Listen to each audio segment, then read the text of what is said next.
जिसकी जात के साथ इंतसाब खुद और मेहमान खुसूसी के लिए बाइते सब इंतखाबात हैं। इससे मेरी मुराद जनाब शाह कौसर साहब, मैं बसर एहतराम इल्तिमास कर रहा हूँ कि हजरत वाला तशरीफ लाकर अपनी कीमती बातों से मुस्तफीज फरमाए। आपका तारुफ कराना सूरज को चिराग दिखाने के मुतरादिफ है। ये एक अब्र का टुकड़ा कहाँ कहाँ बरसे, ये एक अब्र का टुकड़ा कहाँ कहाँ बरसे, तमाम दश्त प्यासा दिखाई देता है। अस्सलाम वालेकुम, बिस्मिल्लाहिर्रहमानिर्रहीम। अल-अमीन नेशनल स्कूल के बच्चे, असातिज़ा, मुंतज़िमीन, मैं उन लोगों का शुक्रगुजार हूँ कि उन लोगों ने मेरे जैसे एक अदना आदमी को इतने बड़े प्रोग्राम के लिए अपना मेहमान खुसूसी बनाया। ये मेरे लिए बाइसे फख्र और बड़ी इज्जत की बात है। यहाँ आने से पहले मैंने ये नहीं सोचा था कि मुझे कुछ आप लोगों के सामने कुछ कहना होगा, रखना होगा, लेकिन अब चूँकि मेहमान खुसूसी हैं तो जाहिर है कि कुछ है, फर्ज है तो उसको ज़्यादा करना है। और आप ये भी जानते हैं कि सूरज सर पे है और आप लोग सुबह से यहाँ बैठे हुए हैं। और मेरे बुजुर्ग मौलाना उमैर नदवी साहब, मेरे बुजुर्ग भी, बड़े भाई भी, मैं उनके साथ क्रिकेट भी खेलता रहा, खूब खेला उनके साथ क्रिकेट। और मिर्जा साहब हैं, रेहान साहब हैं, मुफ्ती साहब हैं, आरिफ साहब हैं और बहुत सारे चेहरे हैं जो मेरी पहचान के हैं, जान के हैं। मैं यहीं आपके संजरपुर का रहने वाला हूँ। मैंने 5 तक तालीम मदरसा से हासिल की, संजरपुर मदरसा तालीमुल इस्लाम से। फिर मैंने जूनियर हाई स्कूल संजरपुर में क्लास 8 तक पढ़ा। उसके बाद फिर बिना पारे से 12th किया, फिर सिटी कॉलेज से ग्रेजुएशन और ला ग्रेजुएशन किया वहीं से। और मैं भी उन्हीं मस्तियों में रहता था जैसा कि आजमगढ़ के उस 19 उम्र के बच्चों की रहती है, उस जमाने में रहती थी। हम लोग क्रिकेट खेलते थे, मस्त रहते थे। हमें नहीं पता था कि कोई डीएम कैसे बनता है, कोई जज कैसे बनता है, कोई इतनी बड़ी पोस्ट पे आता है तो उसके लिए क्या पढ़ना पड़ता है, क्या पढ़ना पड़ेगा, कहाँ से पढ़ना पड़ेगा, कौन बताएगा, कैसे बताएगा। इत्तेफाक था मेरी माँ की दुआ का असर। मेरी माँ, सबकी माँ सबके लिए दुआ, बच्चे के लिए अपनी उसकी माँ दुआ करती हैं, इसमें कोई दोहरा नहीं। मेरी माँ भी मेरे लिए दुआ करती थी कि मेरा बच्चा भी कुछ बन जाए। तो मैं क्रिकेट भी अच्छा खेलता था, बहुत अच्छा खेलता था। अगर उस वक्त मौका मिला होता तो शायद मैं सोचता हूँ कि मैं नेशनल तो जरूर खेल लेता और इंडिया टीम में चला ही गया होता अगर मौका मिला होता तो। लेकिन नहीं मिला, कोई बात नहीं। जहाँ मौका मिला वहीं सर्व कर रहा हूँ और अच्छी जगह है, ये भी अच्छी जगह है। मेरे एक दोस्त ने बताया कि यार क्या कर रहे हो, चलो हम लोग चलते हैं इलाहाबाद, वहाँ कंपटीशन की तैयारी करते हैं, वहीं से लोग डीएम और एसपी बनते हैं और आके देखो पूरे जिला में राज करते हैं। हम लोग भी चलते हैं वहीं। हम कहे अरे हम लोग तो कुछ पढ़े लिखे हैं ये नहीं तो क्या करेंगे वहाँ पे जाके। तब बोला कि मेहनत करेंगे ना, मेहनत तो कर सकते हैं, क्रिकेट खेले है ना, शरीर में बदन में ताकत है ना, मेहनत करेंगे हम मेहनत तो कर सकते हैं, जितनी कहोगे उतनी मेहनत करेंगे। तो बोला कि बाबू मेहनत दिन में कम से कम 20 घंटा 22 घंटा करना पड़ेगा। शुरू में 1 साल कम से कम 20 घंटा 22 घंटा पढ़ना पड़ेगा, तभी से स्तर पर हम लोग आएंगे कि कुछ हम लोग कर सके। हमने कहा हाँ कर लेंगे, उतना तो करने की कोई बात नहीं, करेंगे। गए इलाहाबाद, वहाँ शुरुआत किए और सही बात है शुरू के दिनों में हम लोगों ने 20 घंटे 18 घंटे 20 घंटे इससे कम कभी नहीं पढ़ा। लगभग 1 साल कभी 20 घंटे 18 घंटे से कम नहीं पढ़ा। और उस बीच खाने पीने का कोई मतलब वो नहीं था कि कभी खाना मिल गया, दाल चावल मिल गया, खा लिए, नहीं खाए, पानी पी के चाय पी के अपना चल रहे पढ़ रहे। वो 1 साल की जो हम लोगों की मेहनत थी, वो मेहनत यहाँ तक इस स्तर तक हम लोगों को ले आई कि अब हम लोग उन लोगों के मुकाबले में उनके बराबर हम लोग खड़े हुए और उस कंपटीशन का जो प्रीलिम्स था उस एग्जाम में हम लोग बैठते थे तो हम लोग उसको पास करते थे। और फिर उसके बाद मेहनत किए, मेहनत खूब किए। और एक बात आप लोग अच्छी तरह से जान लीजिए, किसी चीज का बाकी तालीम की क्या अहमियत है, सारी चीजें मौलाना ने, सारे लोगों ने आप लोगों को अच्छी तरह से बता दी है। मैं आप लोगों को वही बातें कुछ बता देता हूँ जो मैंने प्रैक्टिस में किया है और जो मैंने ऑब्जर्व किया है आज अपने अभी जो प्रैक्टिकल में कर रहा हूँ उसके बारे में बता देता हूँ। मेहनत का कोई बदल कोई अमल नहीं है, किसी जगह पे नहीं है। बगैर मेहनत के कुछ हो ही नहीं सकता, कुछ नहीं हो सकता। और ये कहना अभी कह रहा गया था कि तालीम महंगी है, सस्ती है। अरे डबल बड़े कहीं कोई सस्ती महंगी कोई चीज है ही नहीं।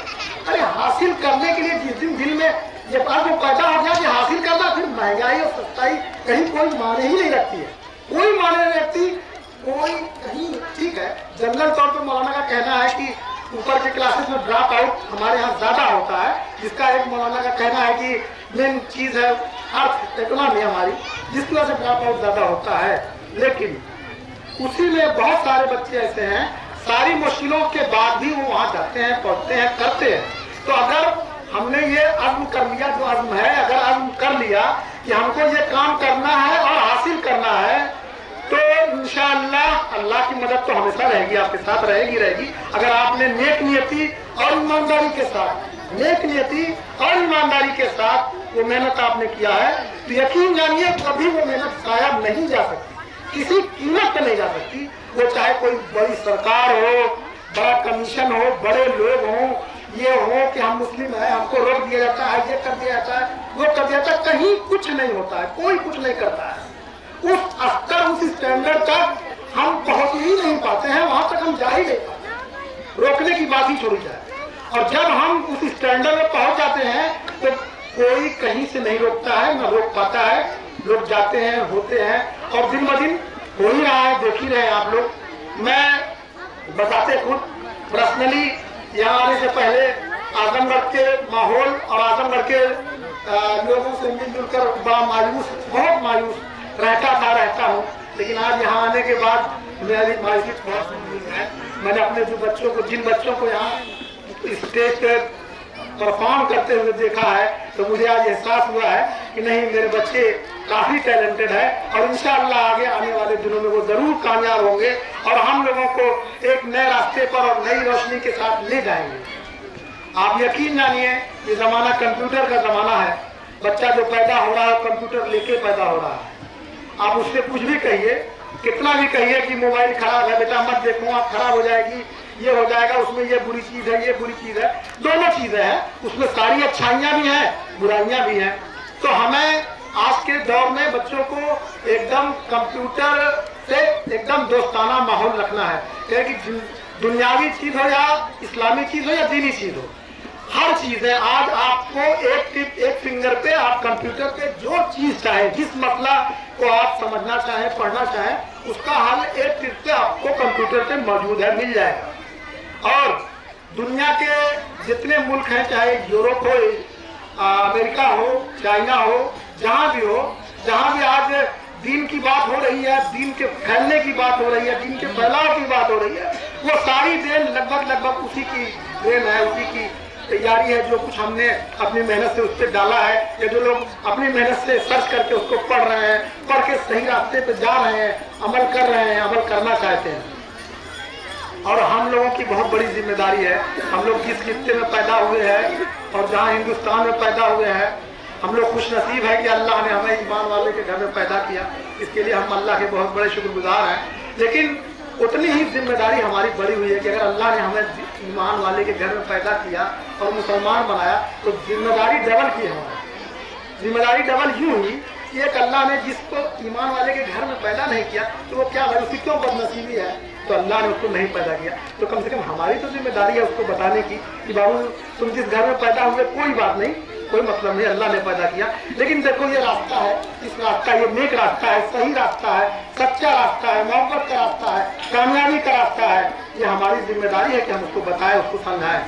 आज का जमाना इतना, मतलब अभी इतना माहौल खराब है कि बताने में भी दिक्कत है, कहने में भी दिक्कत है कि कहने के बाद FIR हो जा रहा है, जेल चले जा रहे हैं। ठीक है, हम जबान से नहीं कह सकते, लेकिन हमारे पास एक चीज है, अपने अमल और अपने किरदार अपनी जबान से तो कह सकते हैं, अपने अमल से तो उसको बता सकते हैं। हमारा भाई कोई हिंदू है, पड़ोसी है, अगर हम अपने अमल से उसके साथ जो बिहेवियर करेंगे, नहीं कुछ कहेंगे, उससे कुछ नहीं कहेंगे, हमारा व्यवहार तो वो देखेगा, सोचेगा ना। हमारे बचपन में हमारे बुजुर्गों का व्यवहार वो देखता था ना। अपने बचपन में हमने देखा है, हमारे बुजुर्गों के यहाँ सारे लोग आते थे, सारे लोग आते थे, सारा अपना मसला हल करवाते थे, सारी बात करते थे, दुआ करवाते थे। बीमारी थी तो दुआ कर दीजिए, ठीक हो जाएगा। सारे लोगों को देखा। आज क्या बात है, क्यों हमसे वो दूर हो गया, क्यों इतना आपस में दुश्मनी हो गई, खलिश हो गई। तो हमें इस पर गौर करने की जरूरत है। आज के दौर में हमारी जिम्मेदारी है कि हम उनको भी बतावें कि आप लोग से हमारा कोई, आप भी इंसान है, हम भी इंसान है। इंसानी मजहब सबसे बड़ा मजहब है। आप दुनिया में आए हैं, आपको भी जाना है, हमको भी जाना है, लेकिन अगर आप अच्छे काम करेंगे, नेक अमाल करेंगे तो अल्लाह आपको सही जगह ले जाएगा। समझाने की जरूरत है किरदार से। और मैं सबसे ज्यादा गुजारिश अपनी बहनों और माओं से करूंगा कि आप लोग यकीन जानिए कि बच्चों के बनने और बिगड़ने का दारोमदार 90% आप लोगों के ऊपर है। 90% सारे बच्चे जो बिगड़ेंगे या बनेंगे, 90% उसमें माँ या बहन का रोल होता है। तो इसलिए आप लोगों की जिम्मेदारी बहुत बड़ी है। आप लोग अपनी जिम्मेदारी को निभाएं और अगर अज़्म मुसम्मन के साथ ये सोच ले कि मुझे अपने बच्चे को ये बनाना है, तो वो बच्चा इंशाल्लाह वो, अगर आप उसका मेहनत उसके साथ करेंगे तो जरूर बने, एकदम बनेगा। हमारे यहाँ का माहौल थोड़ा कुछ दिक्कत है, दूसरा है। हम लोग के यहाँ के लोग, हमारी बहनें, हमारी माएँ या हम लोग कुछ ज्यादा लैविश हैं। जिंदगी, जरूरियात जिंदगी से ज्यादा हम लोग पहनते हैं, ओढ़ते हैं, खाते हैं, पीते हैं। अब उसको जो कहिए शुरू से चला आ रहा है। लेकिन सॉरी, मैं जहाँ हूँ, जहाँ मैं सर्व कर रहा हूँ बिहार में, मैं देखता हूँ कि वहाँ तालीम के लिए मैंने देखा है लोगों को अपने घर को बेचते हुए देखा है। मैं ऐसे बहुत सारे परिवार को मैं जानता हूँ जिन्होंने अपने बच्चों को पढ़ाने के लिए अपने घर को बेच दिया। 10 लाख 12 लाख बेच के रोड पे, सरकारी जमीन पे पन्नी डाल के रहते हुए मैंने अपनी आंख से देखा है। मैंने अपनी आंख से देखा है, रोड पे सरकारी जमीन पे पन्नी डाल के रहते हैं माँ बाप और बेटे को दिल्ली यूनिवर्सिटी में जहां भी उनका एडमिशन हुआ पढ़ाते हैं, तैयारी कराते हैं। और उनका एक मकसद, चाहे बुनियादी मकसद समझिए, उनका मकसद रहता है कि जिस दिन मेरा बेटा IAS बन गया, ऐसी ऐसी बहुत सारी जमीनें मिल जाएगी, बन जाएगी, आ जाएगी। देखा है, मैं जानता हूँ, ऐसे दसों परिवार को जानता हूँ जिन्होंने अपनी जमीनें और घर बेच दिए हैं और किराए के मकान पे रहे या सरकारी जमीन पे रहे, और उनके बच्चे बने हैं और बने हैं, हुए हैं, आए हैं। ऐसे लोगों को भी मैंने देखा। तो जो ठान लेगा सब कुछ, जिसने सब कुछ हार के, सब कुछ बेच बांट के अगर लगा दिया है, तो कैसे नहीं होगा मेरी समझ नहीं आता। वो बच्चा उसको क्यों नहीं समझेगा, क्यों नहीं होगा। इस तरह की चीजें हम लोग के अंदर नहीं है। हम लोग ये चीजें पैदा करें, सारी सहूलत, जरूरत के मुताबिक सहूलत हो तो बेहतर है। जरूरत से ज्यादा सहूलत अच्छी नहीं होती है, ये नुकसानदेह होती है। और दूसरों के दिलों में उससे आपके प्रति, अब मैं जज हूँ, बड़ा है आपके साथ हूँ, सामने वाला कहेगा कि बड़े काबिल बनते हैं, बल्कि जज बन गए तो दिमाग खराब हो गया ना, दिमाग खराब हो गया, ऐसे चल रहे हैं, मेरा भाई है, मैं उससे अच्छे से बोलूंगा, तमीज से रहूंगा। कहेगा कि देखो मैं जज बन गया, फिर भी मेरा भाई मुझसे अच्छे से मिलता है, अच्छे से रहता है, अच्छे से बात करता है, जब भी आता है मुझसे मिलता है। तो ये बात दूसरी हुई। अब दूसरी चीज, बड़ा घर बना ले, बड़ा कपड़ा पहन ले, अच्छा खाना पहन ले। जो मेरा भाई गरीब है वो नहीं पहन सकता है, तो क्या उसके दिल में तकलीफ नहीं होगी कि देखिए मैं इसके उनका पड़ोसी हूँ, ये ऐसा ऐसा कपड़ा पहनते हैं, मुझे नहीं करते, मुझे नहीं सलाहियत है। तो उसके दिल में एक बात पैदा होती है ना, ठीक है, आपका वो कुछ बिगाड़ नहीं सकता, कम से कम दिल में तो रखता है कि देखिए ऐसा जब पहनते हैं। वही बात बिगड़ते बिगड़ते कल बर्ज हो जाती है, बाद में वही पड़ोसी से झगड़ा का बनती है। इसलिए जरूरत, अपनी जरूरत को समेट के रखिए, जहां तक जरूरी है वहीं तक कीजिए। घर उतना ही बड़ा बनाइए जितने को संभाल सके, इस दिखाने के लिए नहीं कि बहुत बड़ा घर बना दिया है और इतने बड़े फलाने इतना बड़ा घर बना दिया। और हमारे यहाँ तो आजकल रोहित मौलाना ने कहा, ये सभी लोगों ने कहा ट्रेंड है, शादी होगी क्या भाई 5000 लोग खाएंगे, 4000 लोग खाएंगे, आ रहे हैं, खा रहे हैं, जा रहे हैं। कौन चीज खा रहे हैं, कहाँ जा रहे हैं, हमको आज तक समझ में नहीं है, मुझको आज तक समझ में नहीं है। कहाँ ऐसा होता, क्यों है, क्यों पैसा बर्बाद किया जाता है, किस लिए बर्बाद किया जाता है। उसके कह देने से, दिखा देने से, खा लेने से क्या हो जाता है, मुझको समझ में नहीं आता। आज तक मैं नहीं समझाता हूँ। अच्छा, मैं कोशिश करता हूँ, मैंने अपने बच्चों से कहा है कि बेटा मैं निकाह करूंगा आप लोगों का इंशाअल्लाह, और एकदम छोटी सी एक दावत रखूंगा। कभी मैंने ये सोचा है अपने दिल में, और करूंगा इंशाअल्लाह, मैं वैसा ही करूंगा। आप लोग भी सोचिए, फजूल की खर्चियात को बंद कीजिए, मत करिए। बहुत मुश्किल दौर से हम लोग गुजर रहे हैं, बहुत मुश्किल दौर से गुजर रहे हैं। ये दौर बड़ा मुश्किल वाला दौर है, अपने आने वाली नस्लों के लिए बहुत मुश्किल दौर है। अगर नहीं हम लोग संभले, नहीं चेते, आने वाला 40-50 साल बहुत मुश्किल कर लो, बहुत मुश्किल कर लो। क्या होगा हम लोगों का, हम लोग कुछ नहीं जानते, कुछ नहीं जान सकते हैं। लेकिन अगर हिम्मत के साथ हम रहेंगे और यही चीज तालीम, कोई भी तालीम है, और तालीम को पकड़े रहेंगे तो इंशाअल्लाह वो जो आने वाला दिन है उसको हम लोग पार करेंगे, अच्छे तरीके से पार करेंगे। और हमें बड़ा अच्छा लगा, हमारी माएँ और बहनें सुबह से यहाँ बैठी हुई हैं और सुन रही है, बहुत बड़ी बात है, बहुत बड़ी बात है। आप लोगों ने इतने सब्र और तहम्मुल के साथ इस प्रोग्राम को सुना और इसको आगे बढ़ाया।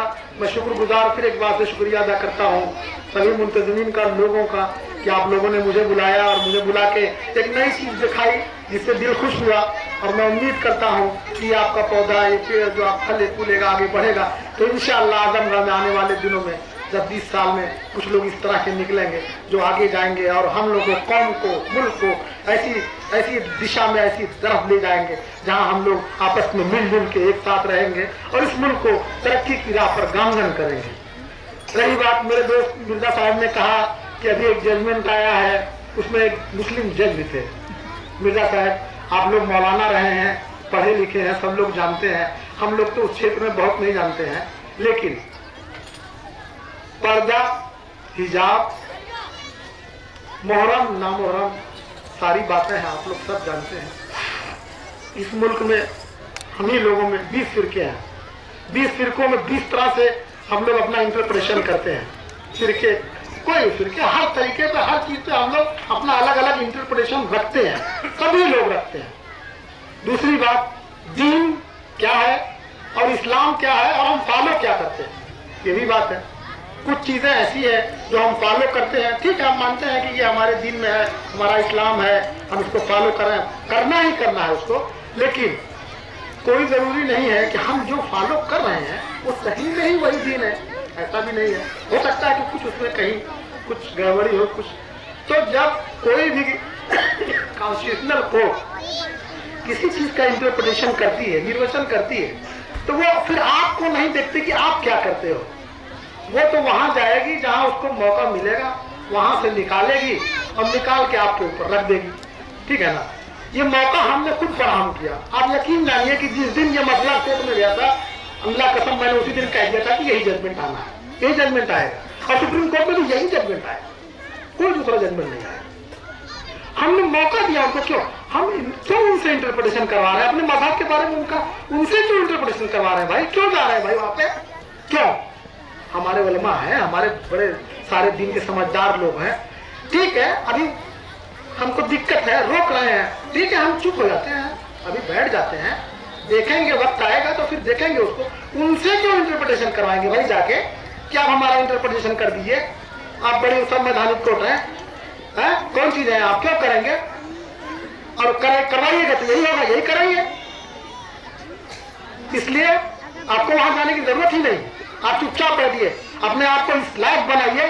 अच्छा, एक बात बताइए मिर्जा साहब, इतने दिन से आप हैं, हम लोग सब लोग हैं, पूरे देश में एक मुस्लिम कोई कॉन्स्टिट्यूशनल जानकार विशेषज्ञ आज तक ये कौन पैदा कर पाए, एक तो सिंगल बताइए ना, कोई सिंगल मुस्लिम जो संविधान का विशेषज्ञ देश में अभी मौजूद हो, कोई है? थोड़ा मोड़ा फैजान मुस्तफा साहब को ले लीजिए, एक आदमी है, वो भी विशेषज्ञ नहीं है, स्कॉलर है, विशेषज्ञ नहीं है।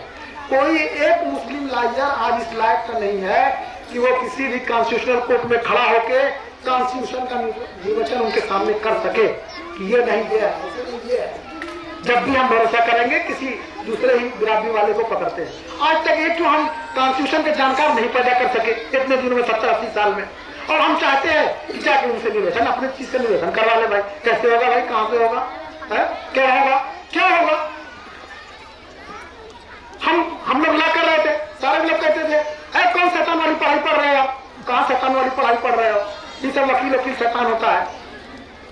ठीक है, सब माहौल बदला है, बहुत बदल गया। बचपन में तो हमारे था कि हम मदरसे में पढ़ना है, फिर हुआ कि नहीं मदरसे में नहीं, और जगह भी पढ़ सकते हैं। फिर हुआ कि बचपन में लड़कियां नहीं पढ़ सकती हैं, हमारे बचपन लड़कियां नहीं पढ़ेंगी, लड़कियों को नहीं पढ़ाना है, घर में कुरान पढ़ा दीजिए, क्या करना है, कुछ करवाना है, शादी होगी अपने घर जाएंगी, कौन पढ़ाने की। फिर चेंज हुआ, देखे कि 10 साल में फिर चेंज हुआ, अब इतने सारा जोर बच्चियों को ही पढ़ाने का है, और बच्चे नहीं पढ़ रहे हैं, बच्चियां ज्यादा पढ़ रही हैं, बच्चे कम पढ़ रहे हैं। जरूरत है, दोनों को ध्यान देने की, दोनों को रखने की जरूरत है। तो हमें जरूरत है हर तालीम, मौलाना ने कहा तालीम का मतलब कोई ये नहीं है कि बस यही तालीम, जो भी तालीम, हर तालीम हमें लेना है। और सबसे बड़ी बात ये देखना है इल्हाम भाई कि बच्चे जो हैं, आपने देखा अपने बच्चों को कैसा टैलेंट है उनके अंदर, उसको संवारने और निखारने की जरूरत है, उसको पहचानने की जरूरत है। हर बच्चे के अंदर अपनी एक इंफरादी सलाहियत तो एकदम इनबिल्ड होता है। अल्लाह ताला हर बच्चे को कोई ना कोई चीज दे के देते मिल जाए। अब उसको पहचानने और तराशने वाला चाहिए। जो उसने पहचान लिया, जिसने तराश दिया, उसका काम हो गया। तो इंशाल्लाह आप इस पर ध्यान दीजिए। जो बच्चा खेलना चाहता है उसको खिलाइए, अगर वो खेलना चाहता है तो उसको अच्छा खिलाइए, और खिलाइए तो इतने अच्छे स्तर तक खिलाइए कि फिर वो ऊपर तक जाए। जो बच्चा साइंस पढ़ना चाहता है उसको साइंस पढ़ाइए, कोई कॉमर्स पढ़ना चाहता है उसको कॉमर्स पढ़ाइए, जो मैथ पढ़ना चाहता है मैथ पढ़ाए एकदम, लेकिन उसमें विशेषज्ञ हो। ये नहीं कि बस पढ़ लिया छोड़ दे रहे, विशेषज्ञ होना चाहिए। जिस चीज में उसको दिलचस्पी है उसका वो विशेषज्ञ स्पेशलिस्ट होना चाहिए, वो पूरा करना चाहिए, तभी होगा। और एक बात और जो मैं आखिर में आप लोगों का शुक्रिया अदा कर दूं, आप लोगों ने बड़ी लगन और शिद्दत के साथ यहाँ बैठकर इस प्रोग्राम को सुना, उसके लिए मैं आप लोगों का बहुत बहुत शुक्रगुजार हूँ।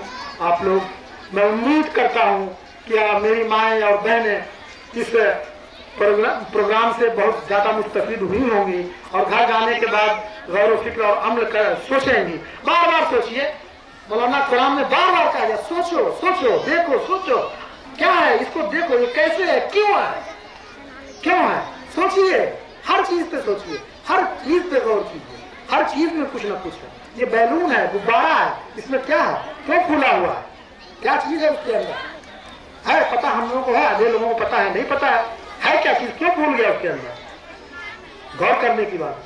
हम लोग क्या करते हैं, फैशन के मुताबिक नमाज पढ़ते हैं, गए मस्जिद में गए, नमाज पढ़े आए, चले, हो गया, 5 वक्त का नमाजी है, हो गया। रोज सुबह उठ के आधा घंटा हमारी माएँ बहनें सब कुरान पढ़ती हैं सारी, हो गया, पढ़ लिए।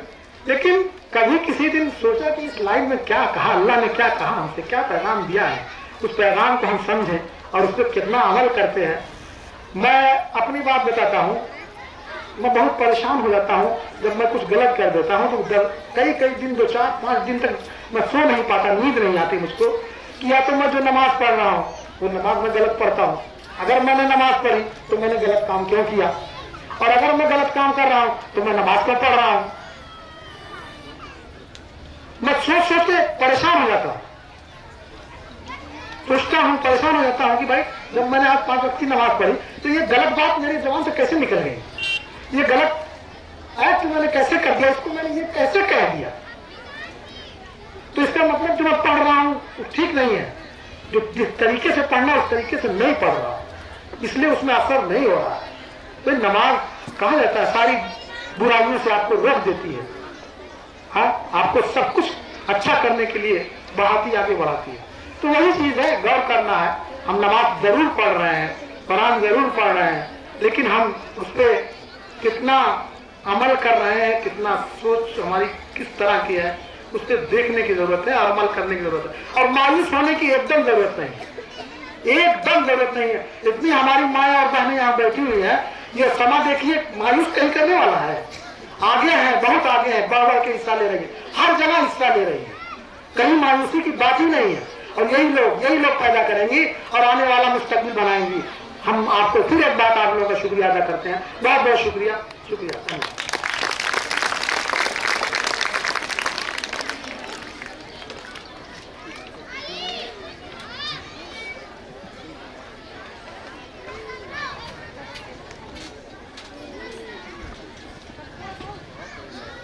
हम आपके तहे दिल से ममनून हैं कि आपने अपना बेशकीमती वक्त दिया और मुफीद और करामत बातों से नवाजा। जज़ाकल्लाह।